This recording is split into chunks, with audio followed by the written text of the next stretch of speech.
नमस्कार, मी प्राची प्रशांत तोडणकर, मुंबई बोरिवली येथून मी माझ्या स्वरचित कवितेचे वाचन करणार आहे आणि कवितेचे शीर्षक आहे मीच गौरी मीच दुर्गा।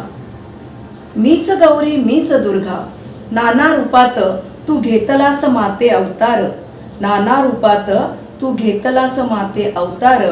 तुझे कार्य आहे महान, तुझे कार्य आहे महान। दिलीस पौराणिक काळात तू स्वतःच्या शक्तीची ओळख पटवून, दिलीस पौराणिक काळात तू स्वतःच्या शक्तीची ओळख पटवून। दुःख होते माते याचे, दुःख होते माते याचे, या कलियुगातील नराधमांची, या कलियुगातील नराधमांची स्त्रीवर पडते पापी दृष्टी, स्त्रीवर पडते पापी दृष्टी। तेव्हा आठवण होते तुझ्या शक्तीची, तेव्हा आठवण होते तुझ्या शक्तीची।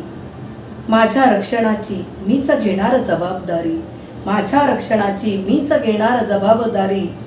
मला अंकुरण्याआधीच मारण्याचा कोणी दिला यांना अधिकार, मला अंकुरण्याआधीच मारण्याचा कोणी दिला यांना अधिकार। दृष्टिकोन कधी बदलणार माझ्याकडे पाहण्याचा, दृष्टिकोन कधी बदलणार माझ्याकडे पाहण्याचा। या विकृत माणसांचा संवार करण्याची, या विकृत माणसांचा संवार करण्याची आली आहे हीच आता वेळ, आली आहे हीच आता वेळ। सर्व बाबतीत मी आहे अग्रेसर, सर्व बाबतीत मी आहे अग्रेसर। तूच दे मला स्वरक्षण करण्याची चे बळ, तूच दे मला स्वरक्षण करण्याचे बळ।